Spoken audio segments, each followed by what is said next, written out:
Sebenarnya orang tuh kalau mau beli mobil itu yang diketik itu kelebihan atau kelemahan ya. Nah kali ini gue bakal bahas kelemahan dari Xpander Cross. Tonton sampai habis sebelum kalian beli.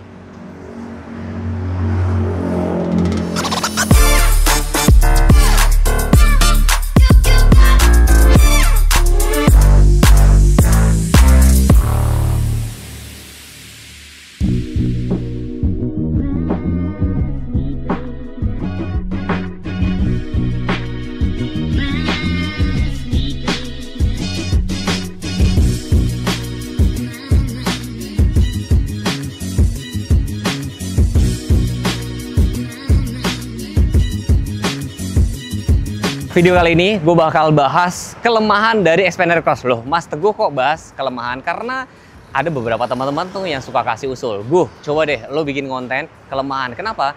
Karena orang tuh kalau mau beli mobil itu tuh pasti kayak yang diketik tuh adalah kelemahan dari mobil itu dan segala macam gitu loh. Ya, bukan kelebihan lagi tapi kelemahan. Jadi gue bakal bahas kali ini. Nah, kalau kita ngomongin kelemahan, kita ngomongin kelebihan dulu nih biar adil, biar fair ya. Kelebihannya dulu nih. Pertama, Xpander Cross ini tuh desainnya ya menurut gue sih cukup bikin orang patah leher ya. Pada saat orang lewat pakai Xpander itu udah langsung lihat mobil apa gitu ya, cakep gitu kan. Jadi secara desain ini mampu menaklukkan minat ya masyarakat Indonesia gitu loh. Jadi desainnya memang ya cukup futuristik dan hampir sama persis dengan desain konsepnya. Jadi orang Indonesia pertama kalau cari mobil tuh desainnya dulu suka apa enggak gitu kan. Dan saya bahas kuncinya itu seperti ini. Ada tombol lock, unlock, dan nanti dia juga dapat kunci manual. SNK di sini ini tahun 2022 ya. Ini sekitar 4.100.000 ya. Ya mirip-mirip sama kayak Rasco lah ya. Gue bakal bahas kelemahannya nih. Sayangnya meskipun lampunya sudah proyektor, LED semua loh, headlampnya maupun fog lampnya sudah LED. Sayangnya dia belum dilengkapi dengan automatic. Memang sih ada beberapa teman-teman yang komen, aduh apa sih hebatnya automatic. Nah automatic tuh kepake gini guys, gue sering pakai sih. Jadi kalau pada saat kita tuasnya taruh di auto, pada saat masuk terowongan atau pas sore hari itu kalian nggak bakal kelupaan nyalain, karena kalau ngebaca gelap atau mendung dia otomatis langsung nyala sih gitu ya. Meskipun bukan big deal ya, tapi lagi-lagi saya salut banget. Kenapa? Karena Xpander ini penjualan dari Januari ke Desember itu 4 besar loh, lebih besar dibandingin sama Honda BR-V ya, dengan harga sekitar 356 juta. Sayangnya dia juga belum dilengkapi dengan Smart Sense. Meskipun ya gue kalau punya fitur itu belum tentu gue pakai, tapi ini sudah dilengkapi dengan cruise control. Itu lebih kepake. Aduh, sampai belibet gue ngomongnya ya. Karena kalau perjalanan road trip itu lebih nggak gampang capek kalau gas kaki kita tuh lepas dulu. Jadi tinggal pencet cruise controlnya. Ini belum dilengkapi sama safety sense kayak gitu. Nah, kita ngomongin dapur pacu ya teman-teman ya. Mesin yang dipakai itu 1500 cc, tenaganya sekitar 104 PS, torsinya itu sekitar 141. Memang kalau misalnya di-compare sama BR-V dia kalah, tapi kalau misalnya di-compare sama Rasco ini lebih menang. Ini juga lebih menang sedikit dibandingin sama STL. Nah kalau ini Matic-nya CVT itu lebih nyaman di dalam perkotaan, lebih halus sehingga konstruksi BM lebih irit. Cuman memang ada kayak banyak yang suka kayak black campaign gitu ya, suka kayak bilang aduh Xpander mah nggak kuat aja segala macam. Saya mengundang user Xpander Cross, coba dong sharing di kolom komentar apakah betul tidak bisa nanjak.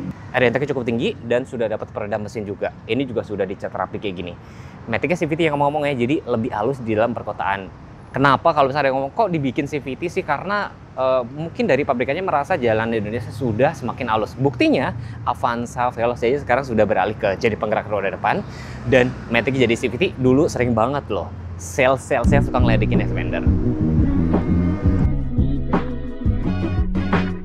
Halo Bapak Ibu, perkenalkan nama saya Lena, sales konsultan Mitsubishi Sunstar Prima Motor Bekasi. Mobil yang kita review kali ini adalah Mitsubishi Xpander Cross dengan OTR 356.050.000, cicilan mulai dari 7 jutaan aja atau dengan DP 10 jutaan aja. Ada juga promo diskon sampai dengan puluhan juta, ada juga program DP mulai 10%, ada juga program bunga 0% sampai dengan 2 tahun atau program tenor panjang sampai dengan 8 tahun.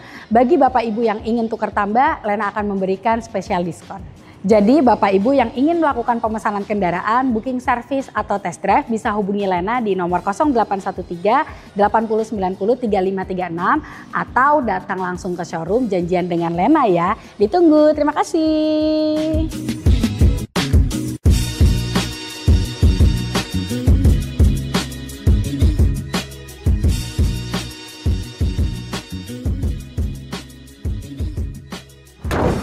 Pesan saya ya, kalau kalian mau beli mobil, wajib banget loh cek garasi kalian tuh cukup apa enggak, karena ini mobilnya cukup panjang, 4595, wheelbase-nya sekitar 2775.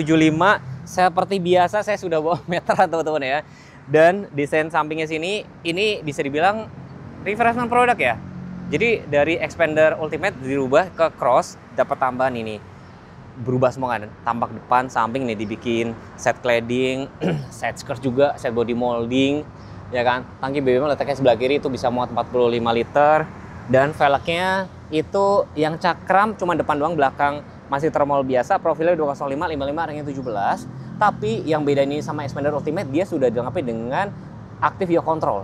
Itu baru berasa banget, kalian coba aja deh, nggak perlu saya ngomongin teori-teori ya. Pada saat kalian berbelok agak kenceng itu stabil banget. Dan ini ada di Xpander Cross sama X-Force. Ultimate belum ada. Nih, seperti biasa ya, tuh. Set skirtnya tuh setinggi apa sih itu? Sekitar 26 cm, meskipun di bagian dalam masih ada titik yang lebih rendah, tapi sedia ngapain sih saya bawa meteran? Jadi biar kalian tahu kira-kira kalau misalkan kena trotoar nggak ya set skirtnya, bisa dilihat dari sini ya. Tuh kayak gini. Dan looks dari tampak samping semakin cakep karena kacanya dibikin full sampai belakang. Sudah dapat talang air, dan roof rail ini roof rail beneran cukup kuat nih. Jadi kalau kalian misalkan mau naruh apa koper atau roof rack kayak gitu, ini bisa banget sih. Lebarnya 1790, tingginya sekitar 1750. Ya, yang spesial harus gue bahas juga dong ya kelebihannya ya. Lampunya tuh bentuknya T-shape LED, ya cakep ya. Xpander Cross, terus parkir sensor juga sudah ada. Ini mau parkir sensor dari kamera mundur, kebalik guys. Nih parkir sensor kamera mundur, terus desainnya nih, ya kan, body kit kayak gini, cakep ya. Cuman sayangnya ban serepnya itu masih kaleng biasa teman-teman ya. Harus gue sampein ya.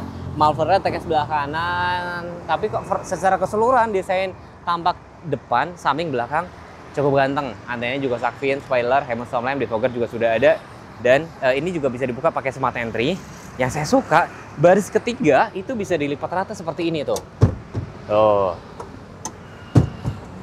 Bisa dilipat rata, terus di sini ada tempat penyimpanan bagasi tertutup. Tuh. Jadi ada separatornya, jadi lebih rapi. Lihat, lebih rapi kan? Cuma memang dia nggak bisa full rata. Kita bawa meteran nih. Bagian tengahnya tuh bisa, ukurannya berapa sih? Hampir sekitar 113 cm. Cukup gede ya. Cukup gede, 113 cm. Dan kalau kita misalkan ukur lebarnya,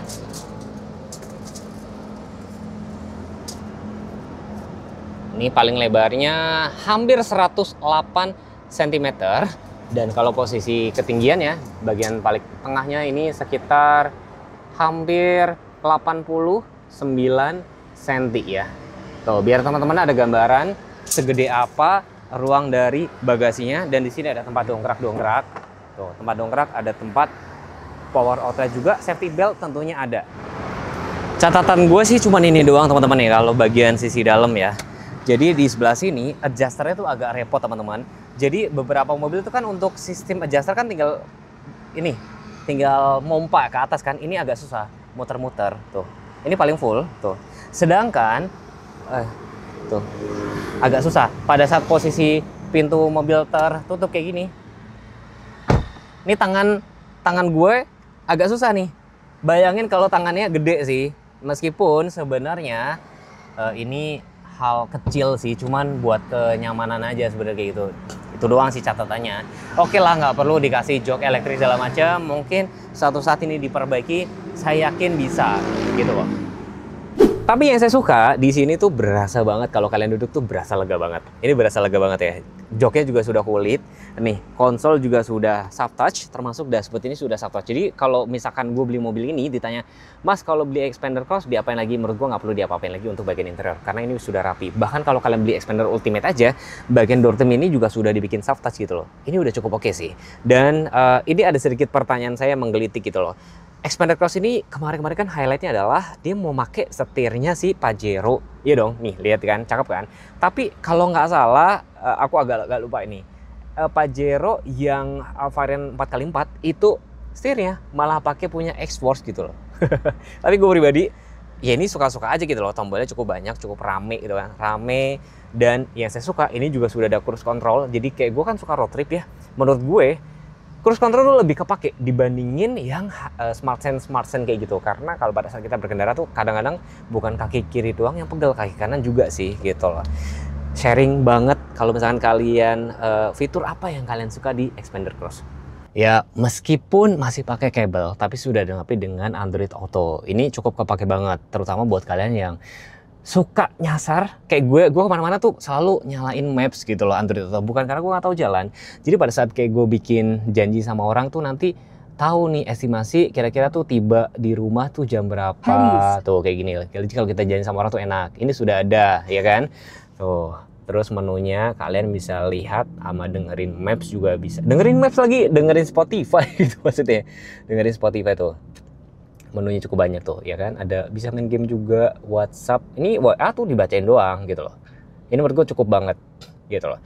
Di lawan-lawannya yang sudah bisa wireless itu baru cuma si Stargazer. Tapi ini aja menurut gue udah cukup. Dan buat teman-teman yang nanya tampilan kameranya itu seperti apa tuh. Tampilannya kayak gini ya. Meskipun nggak bening-bening banget ya tapi cukup oke kok. Ini cukup oke. Cuman ya pertanyaan gue harusnya bisa kok dibikin lebih bening lagi. Tapi ini better kok. Kayak mirip-mirip juga sama kayak tampilan Fortuner juga sih guys. Kayak gitu. Tuh. Tapi cukup oke kok. Nah sayangnya ini doang nih. Dia nggak ngikutin putaran ban untuk garisnya. Tapi ini cukup ngebantu banget. Jadi semakin deket nih merah. Kalau kita deket sama benda di merah ini berarti udah deket banget. Tuh cukup ngebantu banget. Dan tampilan head unitnya tuh seperti ini. Kalau tampilan menunya jadi ya seperti ini. Tuh jam digital, Android Auto, semua member, MM-Link. Tuh tampilan kayak gini. Sederhana banget sih memang. Resolusinya juga nggak gitu bagus. Tapi yang penting adalah fungsionalitasnya dia sudah ada. Belibet saya ngomong. Ini tuh pinggir jalan banget teman-teman. Ini kita ada di Mitsubishi Sun Motor Kalimalang. Jadi pinggir jalan banget. Jadi biar kalian tahu seberisik apa. Oke kita tutup.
Lucu ya, ada zona apa ganda. Jadi misalkan depan Android Auto, belakang radio. Tapi kan seberisik apa gitu. Tapi menurut gua kabinnya cukup kedap.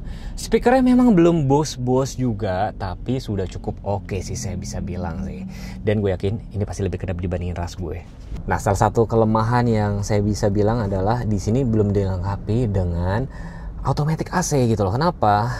Meskipun ya gue sendiri nggak pakai, ya jarang banget gue pakai AC auto. Karena AC auto misalkan kita suhunya dibikin 25 derajat gitu ya, dia nanti blower itu akan gede sendiri dan untuk pelannya tuh agak susah gitu loh. Jadi gue sendiri pun biasa manual.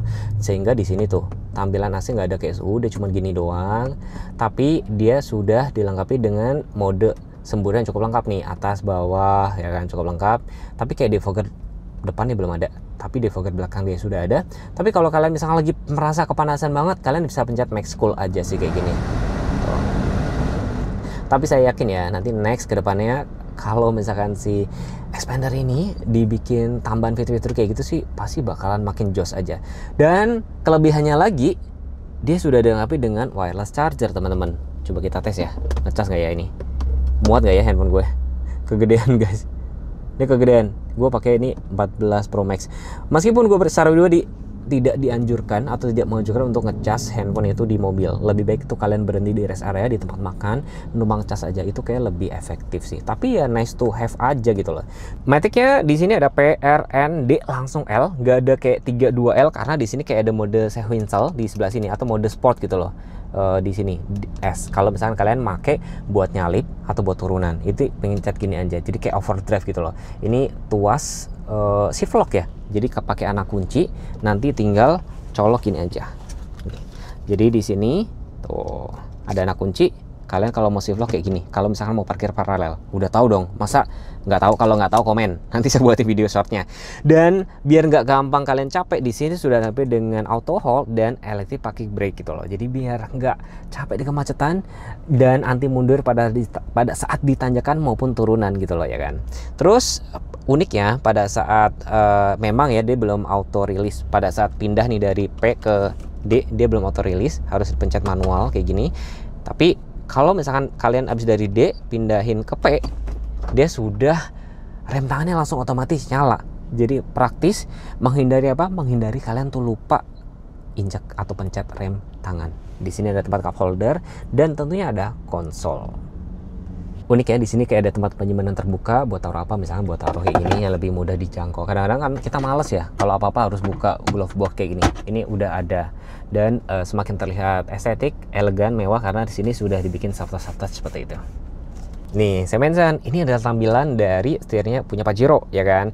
Sudah dilengkapi dengan cruise control, jadi kalian nggak capek meskipun ya belum ada Vive. Tapi cukup oke. Ini kepake banget pada saat kalian perjalanan luar kota. Terus ini banyak tombol-tombol ya. Tuh, rame nih tombol ini, volume, ya kan, untuk pengaturan. Tuh. Tuh, pengaturan tampilan situ tuh guys. Meter clusternya. Ini sudah tilt, teleskopik.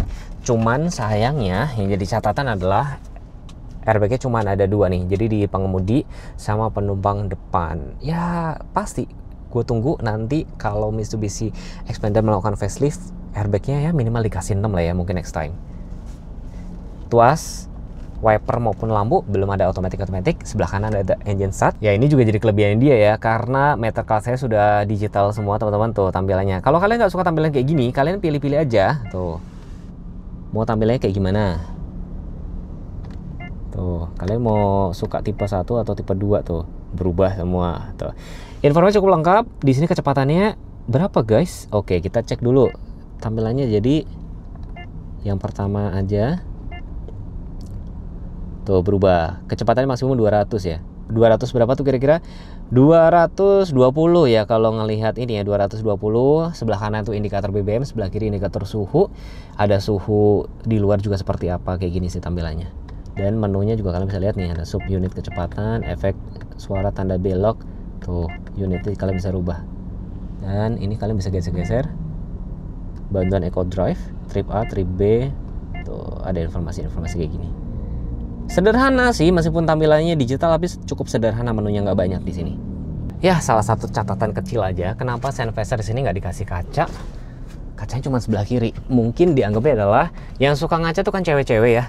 Jadi dia ngacanya dari sebelah sini aja. Sedangkan kalau untuk driver biasanya kalau gue pribadi juga sering berkaca pakai sini. Dan kalau ini juga sama lah ya dengan lawannya masih ini DNet biasa. Jadi kayak belum autochromic mirror, sama untuk di lawan-lawan juga sama seperti ini.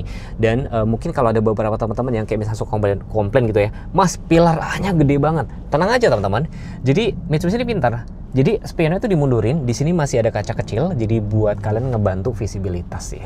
Bukan pintunya sekitar 104 cm. Teman-teman, saya tuh sangat serius ya kalau misalnya mau review mobil ya. Saya sampai bawa meternya buat apa?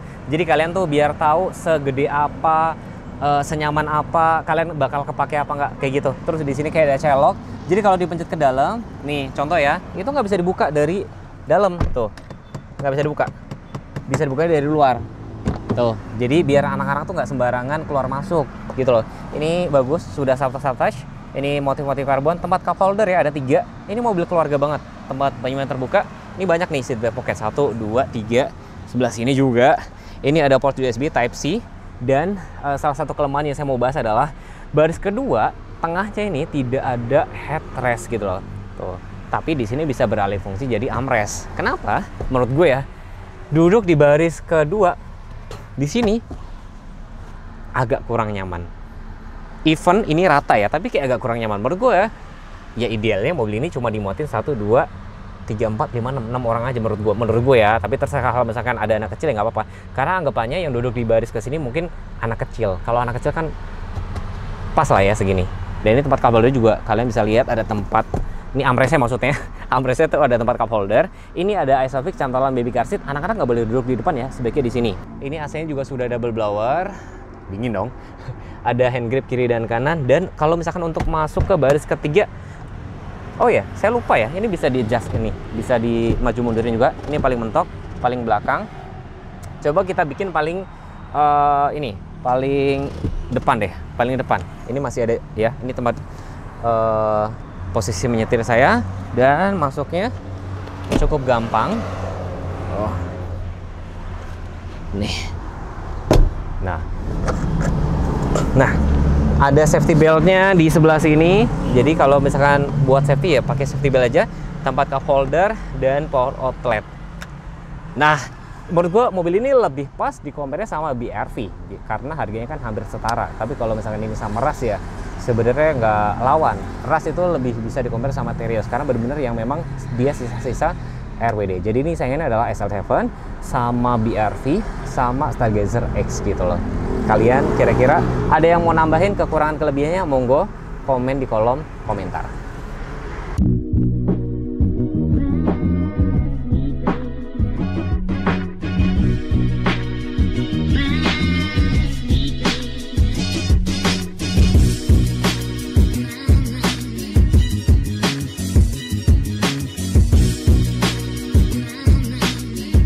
Jadi Mbak Lena, sebenarnya yang mana paling banyak dicari, Ultimate atau Expander Cross?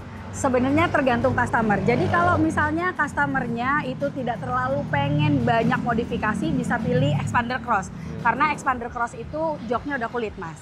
Tapi ada beberapa customer juga memilih Expander Ultimate. Dari segi harga lebih murah dan dashboard door trimnya itu udah sama dengan Expander Cross. Nah, joknya kan udah fabric, jadi dia lebih adem dibanding yang kulit gitu. Ya, memang ada sensasi kadang-kadang ya kalau jok kulit itu bisa kayak bikin gerah. Sedangkan ini sudah jok kulit semua. Tapi buat kalian misalkan nggak suka warna joknya atau apa, mungkin ambil Ultimate aja. Jadi nanti kalian tinggal upgrade joknya aja sih. Karena door trim sama dashboardnya sudah subtouch semua sih. Tapi balik lagi ya buat Bapak Ibu semua, pesan saya cuma satu, kalau cari mobil tuh harus apa sih Mbak sebenarnya? Test drive dulu. Kenapa harus test drive? Karena dengan test drive kita bisa tahu nih kenyamanan berkendaranya seperti apa, interiornya seperti apa, dan suspensinya seperti apa. Jadi kalau misalnya Bapak Ibu mau test drive, bisa datang langsung ke Mitsubishi Caman yang ada di Jalan Kiai Haji Nur Ali nomor 43 Bekasi, atau lebih gampangnya hubungi Lena di nomor 0813 8090 3536 di nomor di bawah ini ya. Ya, jangan tunggu nanti, terutama buat Bapak Ibu yang lagi cari mobil buat lebaran, karena kalau misalnya saya sekarang itu masih keburu, SNK bisa keburu jadi, unit masih bisa pilih warna dan segala macam. Ya, itu tadi ya, terlepas dari kelemahan dan kelebihan, mobil ini memang patut ya jadi pertimbangan buat teman-teman ya. Jangan lupa subscribe channel ini, jangan lupa follow Instagram kami juga. Terima kasih sudah menonton, dan next pengen dibuatin video apa tinggal komen aja. Wassalamualaikum warahmatullahi wabarakatuh. Bye-bye.